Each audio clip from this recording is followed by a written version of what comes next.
ចាអញ្ចឹងនេះខ្ញុំរើដាក់ចូលប្រអប់បងប្អូនដើម្បីដាក់ចូលទូទឹកកកបើសិនជាយើងទុកទាំងកន្លអញ្ចឹងគឺដាក់ចុះទេទូទឹកកក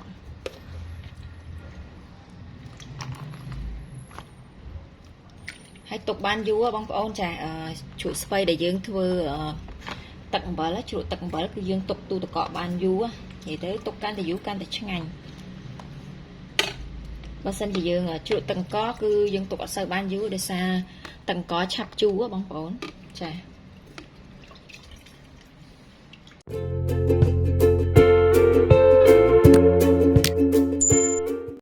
ចាសួស្តីបងប្អូនទាំងអស់គ្នាចាថ្ងៃនេះយើងមកធ្វើជ្រក់ស្ពៃបងប្អូនចានេះខ្ញុំមានស្ពៃសម្រាប់យើងធ្វើស្ពៃជ្រក់ហ្នឹងចំនួន3គីឡូចានេះខ្ញុំបានលាងទឹកស្អាតណាបងប្អូនចា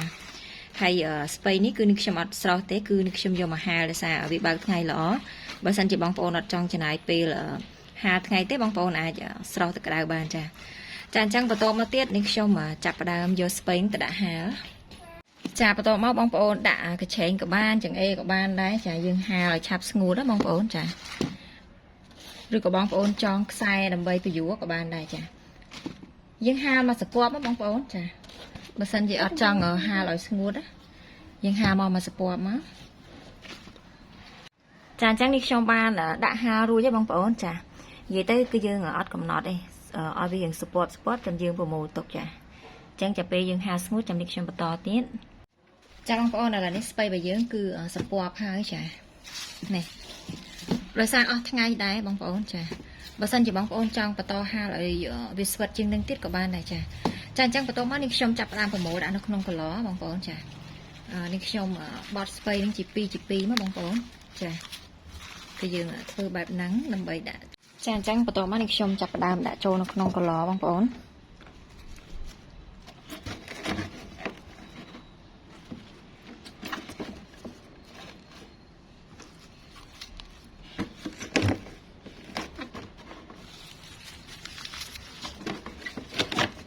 ចាបងប្អូនដាក់ឲ្យយើងសកត់តិចណាចា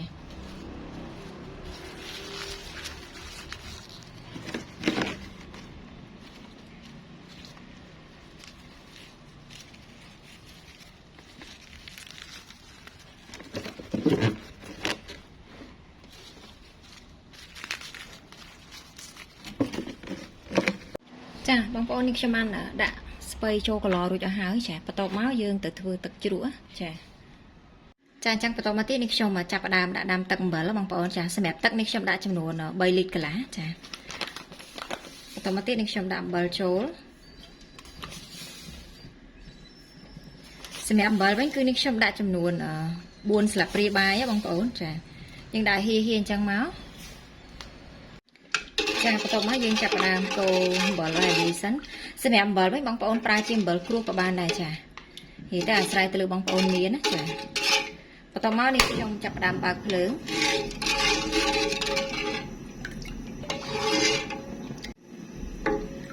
ចាអញ្ចឹងអំបិលលាយឲ្យបន្តមកយើងទុកឲ្យពុះ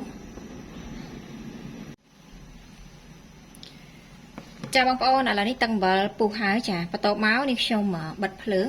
រួចហើយយើងទុកទឹកអំបិលហ្នឹងឲ្យត្រជាក់ចាំយើងដាក់ចូលនៅក្នុងស្ពៃដែលយើងដាក់ចូលនៅក្នុងកន្លហ្នឹងណាចាបងប្អូនឥឡូវនេះទឹកអំបិលដែលនេះខ្ញុំដាំហ្នឹងត្រជាក់ហើយចាបន្ទាប់មកយើងចាប់ផ្ដើមដួសដាក់ចូលនៅក្នុងស្ពៃដែលយើងញាត់ចូលកន្លហ្នឹងមកចា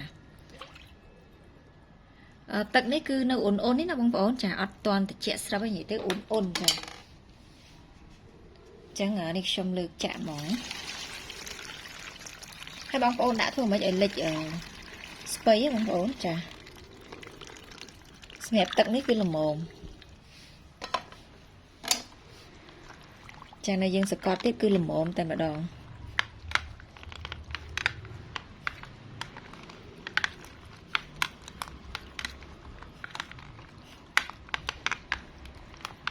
ចាបន្តមកទៀតនេះខ្ញុំយកចានដើម្បីមកដាក់សកត់ស្ពៃរបស់យើងឲ្យលិចបងប្អូនចាបងប្អូនច្រកទឹកចូលថង់ក៏បានដែរ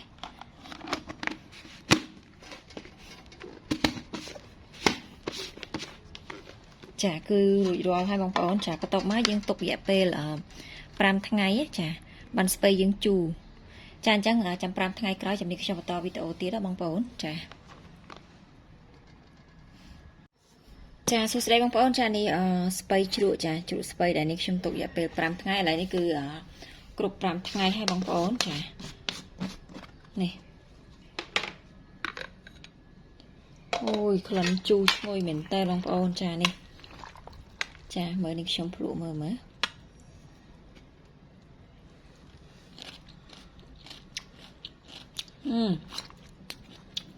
ដល់ថ្ងៃវាបងប្អូនអត់ហាងទេណាចាអញ្ចឹងនេះខ្ញុំលើកចេញមកស្រង់ចេញមកឲ្យបងប្អូនមើលឆ្ងាញ់ណាស់បងប្អូនហើយនៅពេលដែលជូរហើយបងប្អូនយកទៅដាក់ចូលទូទឹកកកណាចា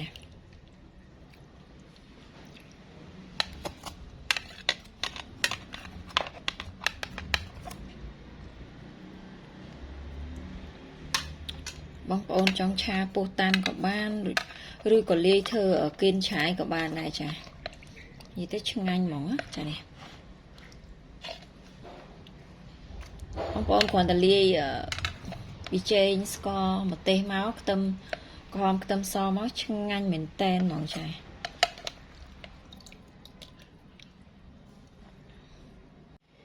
ចាសម្រាប់ជ្រក់ស្ពៃនេះនៅពេលដែលជូរបងប្អូនអាចរើដាក់ចូលប្រអប់ដាក់ទូទឹកកកបានចាបើសិនជាយើងទុកខាងក្រៅគឺវាអាចជូរខ្លាំងណាបងប្អូនចា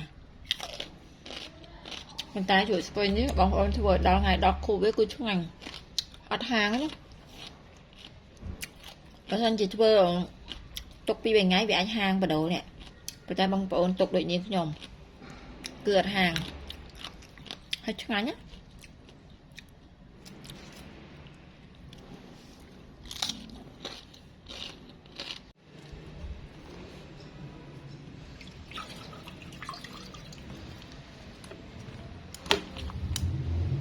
ចាអញ្ចឹងរួចរាល់ហើយចានេះ